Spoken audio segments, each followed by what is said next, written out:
it's Dr. G. Menopause can make us feel like an emotionally charged stranger to ourselves. And if we have children, most likely they're not at home anymore. And this gives you the opportunity to focus on yourself during this time. Now, I want you to create a life you love in menopause, even if you're having symptoms like sleepless nights, hot flashes, mood swings, and weight gain. Women who join our signature one-year program called the Menopause Mastery Academy say, I just want to feel better in menopause. And after they've gone through it, I got me back in menopause because of this program. So I've created a 2-week live experience called Understanding Your Hormones and Managing Your Menopause to help you understand what we do in Menopause Mastery.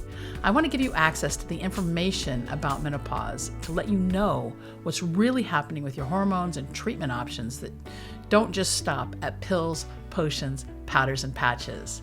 And since you're listening to this, you can apply as a beta tester at no charge in exchange for feedback and a testimonial.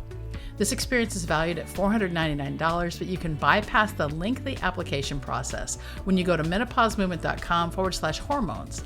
I'll see you there.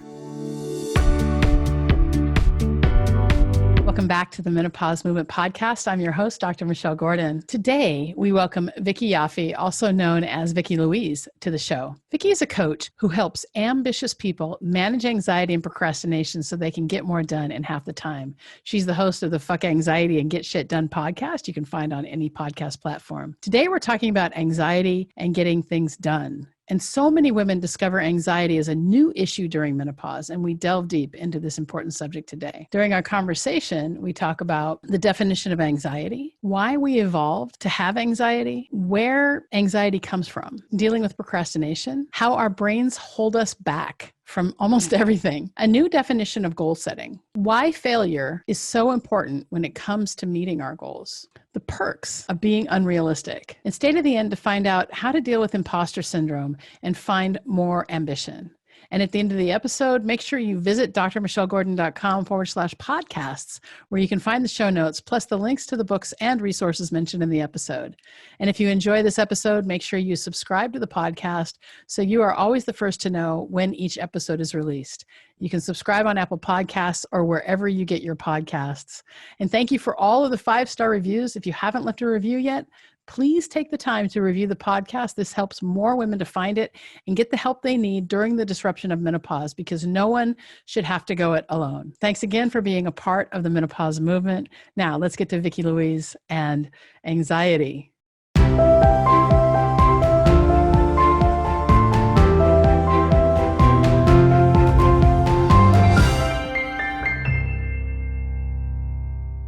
Vikki, welcome to the Menopause Movement Podcast. I'm so happy to have you here today. You say that you help ambitious people manage anxiety and procrastination. So why don't we just go ahead and start with, what is anxiety? That's such a great question to start with, because that's what most people miss. And for me, a few years ago, when I was experiencing daily panic attacks, I did go to Dr. Google and type in, what is anxiety? And the answer that came up was something along the lines of, anxiety is a feeling of generalized worry, overwhelm, and unease or apprehension. And I remember that moment reading it and thinking, what?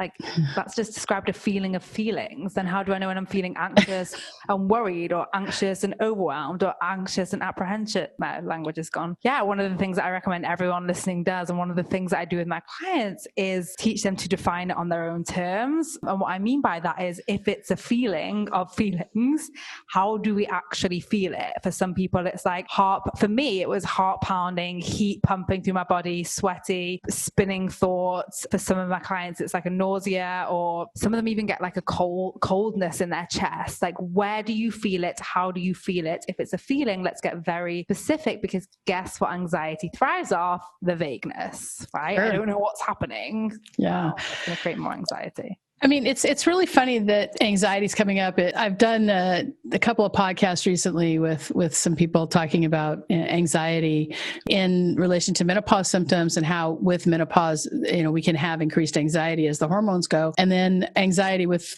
respect to adrenal fatigue that can be very similar to menopause. It's hard to tell the difference, or if they're just like, really closely related. What I find super, super interesting is that I never realized that I had a form of anxiety back when I was just getting started in my surgical practice. And every time, because of the responsibility of every time I took out a gallbladder, there's this one point where it's you can't reverse it. You can't reverse it. And it's the time when you cut the cystic artery and the cystic duct. So these are the two structures that have to be cut in order to remove the gallbladder. And if you do it wrong, it could be devastating for the patient. And I knew what I knew. I mean, I'm a good surgeon. I know my anatomy, but every single time I did it, I would just it would come up, I would have this feeling of dread. And it wasn't until several years later, when I look back at it, I'm like, oh, that's anxiety. That's what that is. Yeah. Yeah. And the way I speak about it is everyone has anxiety. There's no shadow of a doubt that I remember, again, at the same time, seeing on a medical website, a governmental one, 1 in 5 American adults suffer from an anxiety disorder. And my background was statistics, economics, and thought 20% of a population size of 100 million is not a disorder. It's a trend. In any other model, we would be where does this trend come from? And that's really what set me about looking into how we evolve to have anxiety, why it exists, and really change our dialogue around it so that we don't, a lot of the dialogue is very disempowering and very helpless and all of that kind of stuff, which is why I combine it with procrastination, because often we think when we experience anxiety, it means we have to stop what we are doing and solve for the anxiety, which means we don't get things done. And then when we don't get things done, we create more anxiety, which means more not getting things done. And we end up in this anxiety procrastination loop, throw in some self-judgment, some shame, some blame, mix it all in together. Yeah. And this is what's happening, I think, because of dialogue around anxiety. Well, it could be that. I mean, we're supposed to have some anxiety, right? I mean, you think about the way we evolved. I mean, if there's a saber-toothed tiger coming at us, we need to have that anxiety around not dying from a predator. And so it's kind of funny because it probably does. If you have anxiety, I'm thinking, what I'm thinking about is adrenal fatigue and some of the hormonal problems that come along with menopause. And if you have anxiety and you're constantly up here, then that means that your adrenals are never really getting a rest. And there's, even with mindfulness techniques or trying to get enough sleep or things like that, you may not ever kind of get yourself calm enough to actually get to the point where, the hormones can kind of calm down. And so with respect to anxiety specifically, I'm a doctor, so I talk about medical things, right? But with respect to anxiety specifically, what are a couple of tips or techniques that you can, give the audience to implement right now where, if they're having a lot of anxiety or overwhelm or feeling, having difficulty because of the isolation from the pandemic, what are a couple of tips you could give? Yeah. So even touches on what you just said about the saber-toothed tiger, it's not that we visually see a tiger and we get anxiety, right? That's not how we evolved. What happened is a messaging in our brain of this is dangerous, we could die, which is exactly what happened to you in that operating room. This is dangerous. It's how our brain interprets and the way it speaks and what it tells us about the situation we're seeing that creates the anxiety. So that is what's happening now. And I did this is literally what's been happening as with heightened news and media telling us that we're going to die and all of this stuff. It's really alerted our primitive brain. Our brain's one job is not to make us happy, it's to keep us alive. So that's all it wants to think about. And when we are exposed to media and conversations of death and danger, first thing for everyone is, of course, you experience more anxiety now. This is literally its job. It's we have this board of emotions in our brain and everyone's it's anxiety's turn to speak up. Hope's I'm not getting involved with this one. And happiness is what am I going to do? This isn't my time. So really, of course, this is literally why we evolved to have anxiety. Our brains just don't realize that, releasing hormones that allow us to run faster, longer and feel less pain and be on more alert are not useful for our modern day dangers or anxiety. So that's the first thing that I say to everyone.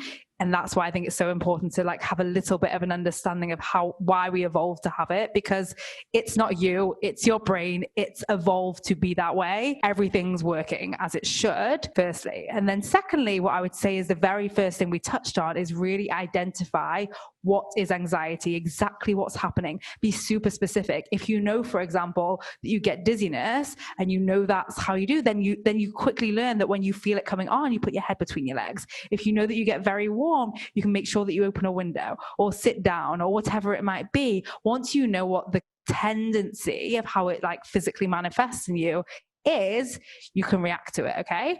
Well, you can not react to it. You can set yourself up for success. So no judgment. Then what exactly is happening? And then the third step is why exactly is it happening? Where is your brain seeing that perceived danger? Like, what is it attaching to? What are the stories? What's the interpretations that your brain's creating? And then the last step is super simple. It's reminding yourself that you will survive it, because what happens is our brain and our body built this such highly efficient connection of like anxiety hormones released. When those hormones are in our body, our brain's like, oh my God, tell our brain we're going to die. And like all this system's going through, which is why when you feel anxious, your brain can be like, we're going to die, we're going to die. When actually you've survived every anxiety attack or panic attack or anxiety episode that you've ever had. So really being like, oh, this is like my brain thinks I'm going to die. It doesn't realize that I'm sat on the sofa with my head between my legs. Those are the 4 steps. I like that a lot. And I think it's important to know, to really go back to the fact that most everything comes down to belief. And, you said what stories you're telling yourself around this. And Jack Canfield likes to say, and this probably didn't come from him, but I heard it from him first, is that fear is just false events appearing real. And, we only have a couple of fears, and that's like the fear of falling, the fear of loud noises. Other than that, everything else is manufactured because of beliefs that we created as we grew up. And so when we can detach a little bit from, if we can realize, okay, this is what's happening, and actually for me, when we go back to the gallbladder operation anxiety that I had, once I started to realize it, I was like, okay, I can expect this, and I know that I can kind of get through it. And so then my heart rate wouldn't go up, and I was able to do it without as much angst. But I mean, I still had angst because it's, when you have somebody's life in your hands, it's a little bit different. But I never had that same anxiety with any other operation. That was the one that just like every single time, because the stakes are so high, and if you get a complication with that, it's a problem. But so let's move on then. I mean, I think when it comes to anxiety, I think that there's a big part of anxiety can be caused by overwhelm. And, overwhelm then can lead to procrastination and just inertia. And so before we move and talk specifically about procrastination, let's talk about anxiety and overwhelm and the particular part of the overwhelm that can happen when there's a big to-do list. Yes. Even I was thinking about it, like there's certain emotions that I think all emotions actually, like as you said, belief leads to everything, where you plug in certain sentences into your brain and out comes an emotion. And with anyone that's saying sentences like big to-do list, too much, a lot to do, super busy, not enough time, it's like when you are believing those sentences in your brain, your body is literally producing overwhelm to shut down. And I was joking with people, my business was always online and always on Zoom, but what happened during COVID times is a lot more businesses went to Zoom, and Zoom was crashing. And that's literally what we do when we like have all the things to do. So Zoom was just like overwhelmed and shut down, and that's exactly what happens to us. Yeah, I think it's really easy to get stuck in inertia where you just stop.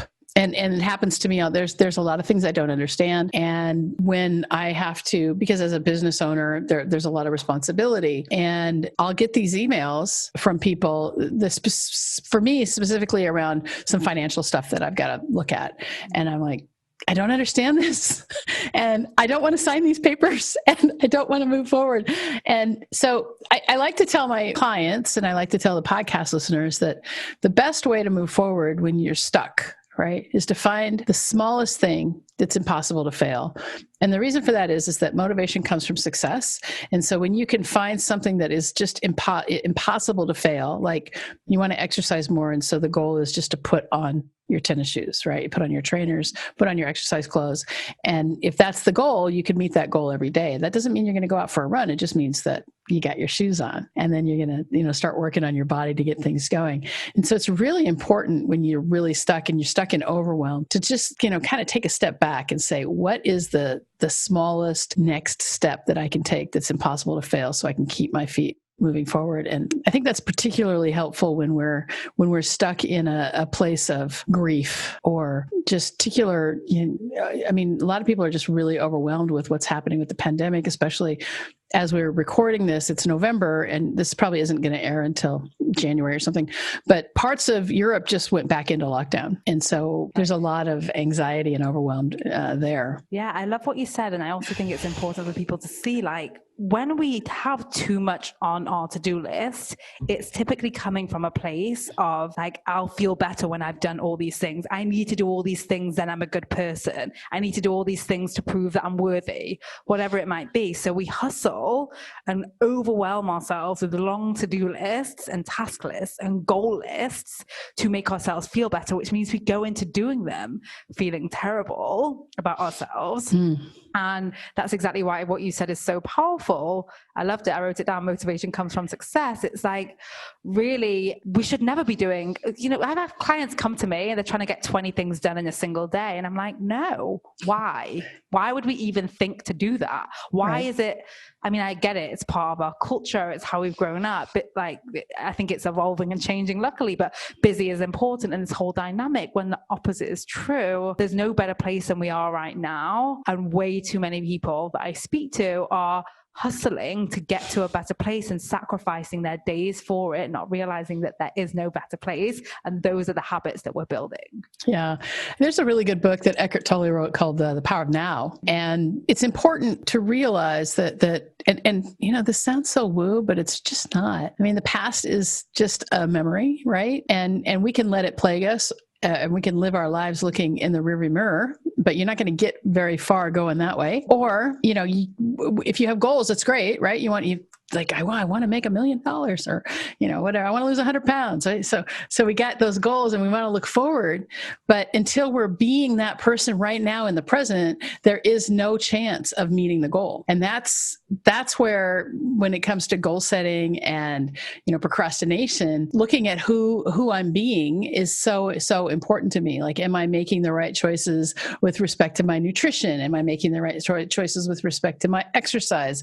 Am I making the right choices with respect to the thoughts I'm thinking? Those, I think, are such powerful questions to be asking when we're feeling overwhelmed. So for somebody like me who collects things, I collect computers.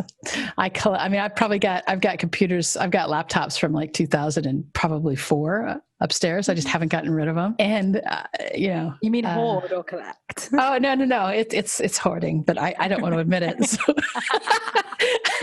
So here's the thing. And this is what I'm looking for. So I totally understand the goals around building a business. I understand the goals around creating a life that is filled with delayed gratification. I'm a doctor. I went to medical school. I did 4 years of undergrad, actually did 6 years of undergrad because I did community college for 2 years. I did 4 years of medical school. I did 5 years of residency. And so I understand delayed gratification. I understand, one step, one foot in front of the other just to get to that goal. But when it comes to getting rid of my clutter, I don't even know how to get started. Just don't even know. I just ignore it. So what, yeah. and I can't be the only one. I can't be the only one who's got a house full of crap that they don't need and who just doesn't know how to get going. So can you just address that for me? Yeah, what I do and move every 2 years to a different country, drop all the weight.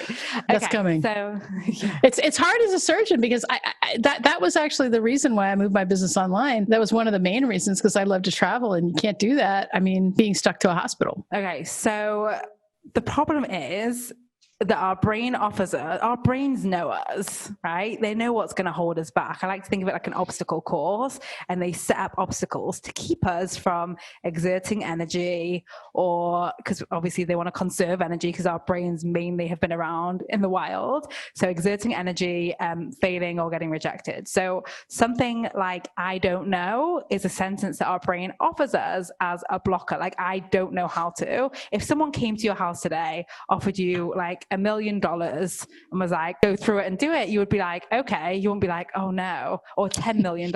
Or if someone you loved was in danger and the person said to get them out of danger, would you do it? It's not like, I always think, we speak about things being so hard or we don't know what to do, but like, I literally, like, it's not like I need to suddenly have this conversation with you in Russian. Now we're talking about hard. Now we're talking about, I don't know. And I could still probably figure something out if that was like, if something super big was on the line, I would figure it out. Just like in moments like that, our brain can surprise us. So I don't know. I call it I don't know land. We sit in like the I don't know land, which is super comfortable because I don't know. Well, I don't know. Well, as though it's an answer instead of like, what do you know? What would you know if you were to get rid of one computer today? Exactly like what you said about the goals and the trainers. Same thing applies. Sure. If you were to just commit to one thing today, would you know how to get rid of one thing today? And would you know how to get rid of one thing tomorrow? And as you build up that trust of one thing, then you do 2 things and then 5 things, and then it's done. And you're like, oh, it wasn't even hard. I knew the whole time. Yeah. So it's the same thing, I guess. It's the micro commitments. It's just applying them to that area where we're blocked. Exactly. Where we feel like we're blocked. Yes, because our brain has decided that we are blocked, but we are not actually blocked. Like, I'll tell you, I used to cook for myself all the time, and then I got married and he's an amazing cook, and now my brain's decided I'm a terrible cook, and I wanted to make this soup, and I was trying to remember, and like I noticed and saw my brain get into such a hissy fit around it about making this soup that I've made so many times because it was telling me he's a really good cook and I'm not, and all this whole thing where I literally knew how to do it. My brain had just been sat for a few years in this story of like, he's a really good cook and I'm not. I love that. And that comes back to the story, right? That comes back to the story or the belief that we have, the meaning that we put on whatever it is. And one of the ways that we can define suffering is suffering comes when we add meaning. Things just are. They're neutral. They don't care. They're just things. But when we put meaning onto those things, that's when we really get upset. There's a good story I have from back in the 80s when I was in my 20s, and I had parked my car over by my friend's house, and we had walked. I didn't live very far from her, so I'm not sure why. We had walked somewhere, I don't remember where. Come back and I had a flat tire, and she's like, "You got a flat tire?" And I'm like, "I do." She's, "Aren't you upset?" And I'm like, "Why? I can't do anything about that." And it's so funny because something like that never triggered me, but if somebody looked at me cross-eyed back then, I would get like really crazy and upset. And so it's just kind of funny how we choose to apply meaning to things and make them not neutral. Yeah. Do we even choose, or are we always consuming media and information that influences what we think matters? Yeah. Right? Like, could you think of something that bothered you then that doesn't bother you now, or something that didn't bother you then that does bother you now? And if so, what was the change? Yeah.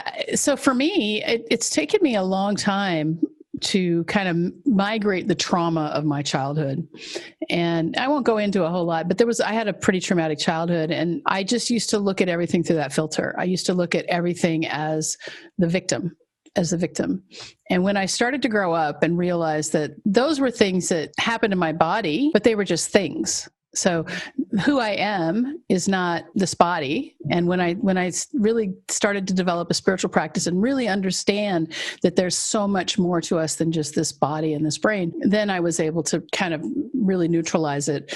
But that was a lot of work. I mean, there was a lot of work. It's like 20 years of work. So I'm not minimizing anyone who's dealing with, childhood trauma or adult trauma now, because the brain, when trauma happens, the brain puts a warning in and says, you got to watch out. You got to watch out for these types of people. And then we can always kind of see the filter And that can become a barrier, an obstacle for us as we move forward in our lives. And so it's really, really important that we try to be, step back and be the observer, kind of like you were talking about before, how you could observe what happened with the soup, and the fact that you were able to step back and be the observer probably is what allowed you to step forward and actually make the soup, which was probably delicious. Yeah, it was good. I didn't mess it up. I was like, okay, but it was so interesting because it was something that I'd done times before, and the whole experience of it had changed because I'd built a different story around it. Yeah. Even like to speak about for you with the computers, even that, it's like probably loads of people have old computers or a room of junk or whatever it might be. But do we attach the story of I'm a hoarder or not? I could choose not to, or I could choose to do it. I mean, there's things that I've never opened. There's outfits in my closet that I haven't worn in years. There's things in my closet that, computers that I haven't even tried to power on. And so the thing to do is to probably put a drill through the hard drive and just say goodbye. And it's just a matter of taking the time to do it and, carving it out among all the other things that I have to do. Yeah. So it's like we either have the choice of taking the 10 minutes that it would take to drill through the hard drive, or deciding it's not a problem, and when it is a problem you will solve it. Because what we do so often, and I see this, I'm thinking about a client that I know that that I've spoken to, and she's like in a relationship thinking about leaving, so she's in the relationship the whole time thinking about leaving, which completely impacts the relationship. Should I or shouldn't I go? Instead of right now I'm deciding to be in the relationship, otherwise I'm not. Like a decision happens in an instant. A decision to start a relationship, to leave a relationship, to leave a job, to move your business online, to throw away a hard drive. Like they happen in a moment. So right now you are sat in the decision of not doing anything about it. You can either like criticize yourself or think that you should be doing something else, or you can just own that right now this isn't a priority, and I trust that when it is, it's as good as done. Yeah. I mean, I love that because you can let go, and that frees up some space in your brain. We have to also remember, though, that when it comes to change, that there is a big, big factor of thinking about change. It's like the upward spiral of change, and there's a whole part is just like thinking about it. And then once you make that decision, that's when change occurs, because then you're able to start taking action. But before that, it is a lot of mulling around. And the story I like to tell about this is probably in my mid-40s. We took our son to a Lady Gaga concert in Madison Square Garden, that place. And I had been thinking a lot about exercising, and I hadn't been exercising because I had been focusing on building the surgical practice. And so all the time was spent on that. And I was like, I got to get in shape. And there was some emotion attached to that because it's such a strong memory. And it was not too much longer after that I actually did start exercising and was able to kind of modify my lifestyle and drop some weight, and a lot of weight actually. But the contemplation that is involved, I think we don't want to skip over that. While decisions happen in an instant, it is still, the contemplation is an important part of it for our brains. So interesting, because I feel like that's the opposite. And I think this is the beautiful thing of the world, is that there's so many different solutions. But like what I really teach people is how to create rapid results by making quick decisions and owning the decisions that we're in. I don't disagree with that. I don't disagree with that. And you can certainly like shortcut everything by allowing yourself to make more rapid decisions and trusting your instincts and things like that. But in terms of, neuroscience and the behavior and the science of change, these are things that we see. And if we can shorten the contemplation period to, make the decision and then take action. And that's why we talk about what's the smallest step, right? And then more motivation brings, success brings in more motivation. And those are the things that really keep us going. One thing I always wonder about is, how does an elite athlete, I mean, I'm not an elite athlete. I'm just I swim and I bike and I run. I wonder how does an elite athlete measure their success? Because, a 1% change is a lot when you're that high up, when you're that much of a high achiever. How do you become, 1% higher, 1% higher, 1% higher on a regular basis? Somebody like Michael Phelps is what I think about, right? Here's a guy who was number one, best in the world, and then would take weeks off from training would eat McDonald's and still was able to win gold medals and did drugs. And, you know, I mean, obviously he's turned his life around and stuff, but I think, and I find this stuff really fascinating. So I think that's another big part of it. I think that, like, this is what we spoke about with the 20 tasks in a day, like 10-hour work days. It's like the opposite is actually the optimal strategy. It's time on and time off, and time on is super focused, super committed, getting it done. And time off is really resting and really like not doing it. And what we're seeing in the world, and again, I hope this is something I'm changing, or like I'm seeing change, is people suddenly like checking their emails in the evening and working at weekends. So we're having less time off. And it's even when you think about literally an athlete that wants to build muscle, like I think the best way to work out is heavy weights with plenty of rest. So why do we not think that applies to our brain and achieving our goals and our schedule and all of that good stuff as well? Like, of course it does. Like taking proper rest is one, like I'm like anti-hustle movement. I hashtag it a lot on Instagram because it's been so glamorized and it's literally burning people out, and they produce less results, and it takes away from relationships and family, and like it's not glamorous at all. It's really costly.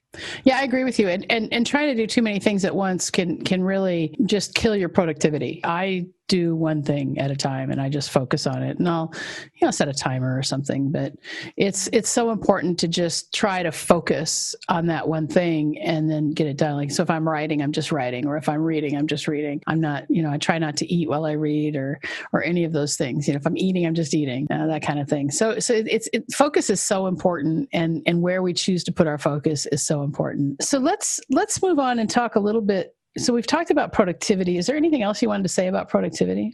I think we've touched on it there, but I will reinforce it because I do obviously teach people how to become more productive in their time on, but you are a good person with or without productivity. Like, this is way too common where we attach our worth to being a productive person. And now I speak about productivity and how to be more productive a lot, but it comes through a filter of being kind to yourself is going to be the most productive thing. Not like, you know, there's a lot of tips and tricks and all of this fun stuff, but I think the messaging somewhere along the way has got a bit sidetracked. So for anyone, it really comes down to like, you are not resting properly. If you watch a movie on Netflix and feel guilty the whole time about something that you have to do tomorrow, then you are taking away from your rest time and taking away from, like, maybe you're procrastinating watching Netflix. Like, the guilt and the shame around not being productive 24/7 is more harmful than not getting the thing done. Like, we have to learn to drop that. Yeah, I like that. You know, and as a doctor, it's really funny. The thought that just came into my head was, I always tell people not to smoke. Right. I mean, when I see patients who smoke, I'm like, don't smoke. They're like, I'm going to gain weight. I'm like, I don't care. Gain weight. It's okay. 30 to 50 pounds more on your body is better than that smoke, you know, that toxic metabolic weirdness that happens when you smoke. And it's almost the same way, because we're so responsible for our own well-being based on the thoughts we choose to think. And so if I'm sitting and watching Netflix, you know, whatever the best Netflix is today, and currently it's The Queen's Gambit. Have you seen that one? No. Oh, go watch that. It's really fantastic. But if I'm sitting watching that and I'm thinking about how I have to do this and I got to do that, and then I got to go and do this, and I missed out on this, then it's definitely not going to help with any of my rest. Sometimes the rest is the work. Sometimes just taking that break. And I find that since I retired from surgery back in July, at the end of July. So I'm just a couple months outside of, you know, being a clinical practitioner. So I've taken up reading. I read every day for 2 to 3 hours. And I'm currently doing this epic series called The Wheel of Time. It's 14 books and I'm 3 books in. And, and so I'll read, you know, every couple hours every day, but sometimes you get tired of reading, right? You get tired of reading. And so I looked out my window and I just drew a sketch. And I'm not an artist. I've never been trained in art. And it was just fun because I'm like, okay, well, this is what I see. And let me see if I can add some perspective and things like that. I've always been kind of a photographer, but never really much of an artist, a drawer. And so I was like, wow, maybe this is something else I could pick up and start to learn. Resting is important, and finding ways to engage in both sides of the mind is really, I find as I get older and older, the best way for me, I mean, and to keep my brain sharp on top of exercise, because we know that exercise helps keep our brain sharp, is to engage in more creative types of activities that use the right side of the brain. We're so focused because of the patriarchy. We're so focused on. No, it's true. It's true. I mean, and this great book, The Alphabet versus the Goddess, I probably bring it up every 10th podcast or so, but The Alphabet versus the Goddess is the best book on the patriarchy I've ever read, because it just talks about how when written language started, all the goddesses were murdered. It's really interesting. And it's not their fault. We started using the other side of the brain. But when you can start working with the conceptual side and the feminine side and start to see more of creativity, I find that for me, I come back and I'm like, oh, this email is easier to write. Oh, being in front of the camera is easier for me now because I understand myself better. It's interesting. Yeah, totally. Yeah. Let's talk about setting goals. Yeah. So I will say most often the way we set goals is we set goals to succeed. And we do that because our brains don't like to fail. So we set a ceiling, we set a goal that we think we can do. When really the difference, that's basically a to-do list, right?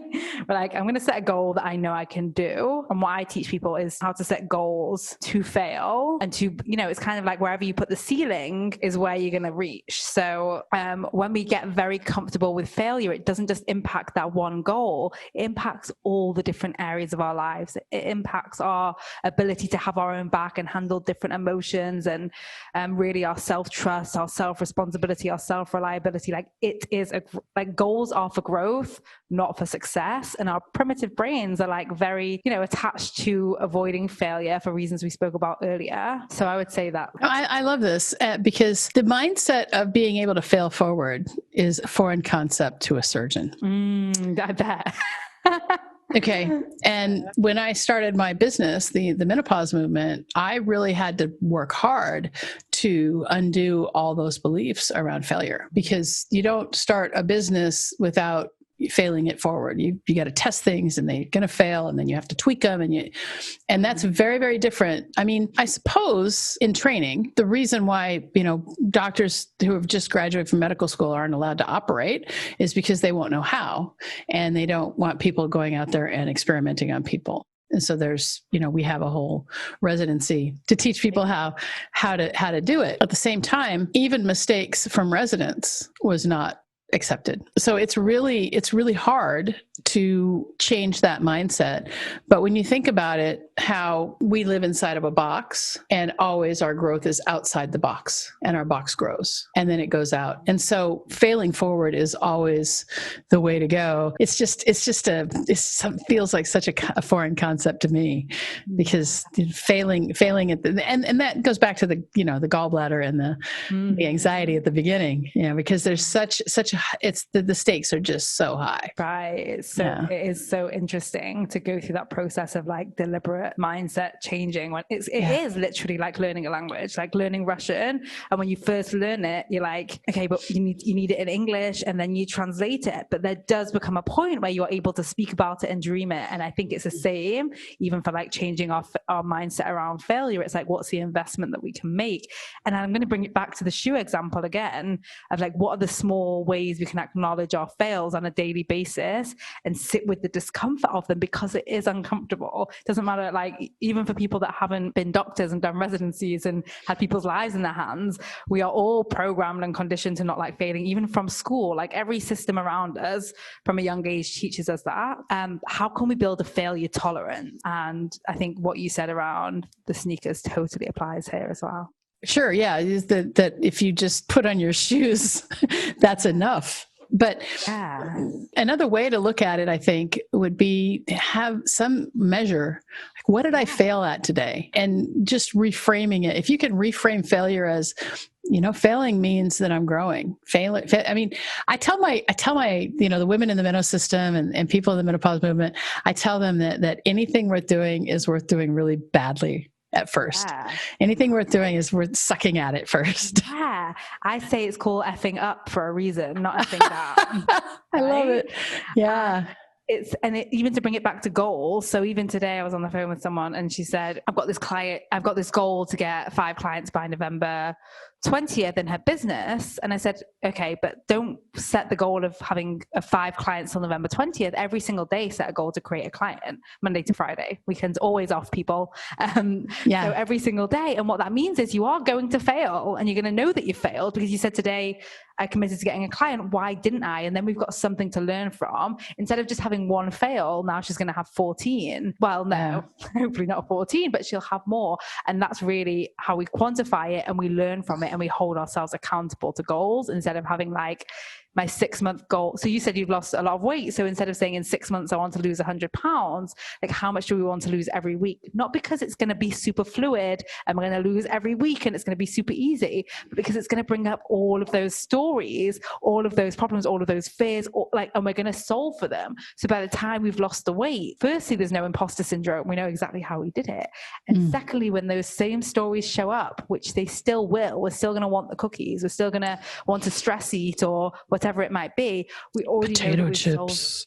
Potato. That's my thing. Potato chips. Oh, love them. We're going to know like, oh, but I've wanted potato chips 10 times and not had them, so I can do it. Yeah. No, that's really good. And it's just retraining the brain to think differently. And we have this ability, but we so often get stuck in our more primitive brain and let life pass us by instead of like designing the life that we want. And so what I love about menopause is that it's this time for us to really look. It's a time for us to reflect because it's so disruptive, and we can actually start looking at it and say, okay, how do I want my life to be now that I'm halfway through, or now that for me, I mean, I'm changing careers, or my children are grown, or I want to go back to work now. I mean, there's just so many options. And I think it's so important for us, the older women in menopause to have this opportunity to take a look and start creating rather than just letting things happen. And one of the things that can happen is, we're 50 and we're like, well, what happened in the last 25, 30 years? And, at least we can take it by the hands. Now we only get one life. I mean, at least one life that we know of. Yeah. Because we might get more, but we don't know. I mean, listen to Brian Weiss. He'll tell you there's one life, many bodies, but yeah. So let's move on to this is from your outline. You talk about the perks of being unrealistic. I think this works really well in talking about goals. And so if I say, I want to lose 100 pounds in a month, I mean, we know that that's unrealistic, but is it unrealistic really to say that I want to lose 100 pounds in 3 or 4 months? Yeah. Again, it comes down to allowing ourselves to fail. So definitely would say something like losing 100 pounds in a month, like that's not beneficial because it's probably it's really unhealthy. Yeah. But the benefits of being unrealistic could be in terms of like deciding now to run a marathon in 1 year, if you've never run before. We're like, well, that's crazy. Like, I don't even know what I'm capable of. And the point of that is, how will you stretch and show up to running with that goal? And at the end of the day, it actually doesn't matter if you run the marathon or not because of how you've shown up to achieve that goal. So let's say losing 100 pounds in 3-4 months, like it doesn't actually matter at the end of it if you've lost the 100 pounds because it will happen. But how you've shown up, how you've committed, how many potato chips you've not eaten, how many times how you've grown by being it. But the main benefit of being unrealistic comes in when we set a realistic goal and we're like, I'm going to lose, like whatever it might be, I'm going to lose 5 pounds this month. I'm going to lose 5 pounds this month, right? Yeah. Our brain gives us our brain that is wired to keep us doing the same thing, not change, wired to go for immediate pleasure, like potato chips, and avoid sugar and avoid exerting any energy. Like running is going to be like, it's going to try and talk you out of it. It's like, I don't know, do we need to lose 5 pounds this month? We could start tomorrow. 1 day is not going to count. These chips are already open. All of that stuff is going to come up. Now and this negotiation of like, will we, won't we, will we, won't we? Whereas if we have an unrealistic goal, our brain's like, this is crazy, we can't achieve it. We're not arguing with our brain. We're like, yeah, it is crazy. Oh, you're right. Okay. So like, let's take it even to like a business goal. I coach a lot of people that want to like grow and blow up their businesses, and their anxiety and all that stuff stops them. And we set unrealistic goals for their growth, and it stops them from arguing with their brain. For example, someone that wanted to take their business to 6 figures in 6 months this year, like her brain was like, that's ridiculous. And she was like, it is ridiculous, which meant that she didn't spend time arguing with her brain. She spent time creating value, serving her clients, over delivering, which meant she created the 6 figures in 10 months. Like, does it matter that it wasn't in the 6 months? No, because how she showed up was totally different. And now she's going to do it in less than 6 months again. Yeah. So the other thing to look at when it comes to goals, I think, is to set your intention, even if it's an unrealistic intention. You say, I want to have a 7-8 figure business. And then you kind of work backwards. You start focusing on, okay, well, who is that person who owns a 10-figure business? And who is that person? What does that person do? And what kind of people does that person have around them? And then you set it, you forget it, and you start focusing on the process. And when you start to focus on the process, usually the outcome will take care of itself. You get the outcome you want or the lesson you need. Yeah, I also totally agree with you. I think there's something to be said for writing down and own it, writing down pen to paper, your crazy goals, and not attaching to them and not needing them right now, but just letting them be there as we get on, as we get down to business on maybe our more realistic goals. So the combination of those two is, I think, where the magic lies. Yeah, no, that's great. So let's talk a little bit about ambition and how you work with your clients on ambition. Yeah, it really comes down to this, our brains are built to be in this box, to keep us in this box. And yet so many of us have this desire for something outside of that box. And there's this dissonance between what our primitive brain and our prefrontal cortex brain want. And I think you really touched on this as well when you said about realizing that, you can have a new career and and even with the drawing, there's always things that we want to do, but yet we deal with a brain that's always trying to shrink us. And having those two, and we believe it instead of understanding it's just doing its job, and that doesn't need to stop us. Now, I really love working with I call it change makers or rule breakers, and there's really rules of society, even people I know that are women retire their husbands, or launch successful businesses, 7-8 figure businesses at 50 or 60 or 70. There's rules that we follow from a society that are years ago, and then there's what we are actually capable of, and there's a huge gap between them. But what happens when we do that is we go through all the mental doubts and all that negative self-talk, all the fears, all the anxieties. It's a very uncomfortable process to go through. I literally spoke with a client today, and she does branding, but she didn't do a graphic degree or whatever it was, and her brain's who are you to do this? And I'm but how are you better positioned because of that? We think our weakness, or because we don't conform to society's rules and how we build our businesses, it's a problem, but how is it a strength? And when we start to see it that way, we show up differently. When we understand the anxiety is part of the ride, the fear is part of the ride, it's supposed to be there, it just changes what we are capable of. And again, we end up blowing ceilings that we didn't even imagine. Yeah, I love that. And I want to bring up a book called, you're talking about rule breakers. And there's this really great book by Jay Samit called Disrupt You.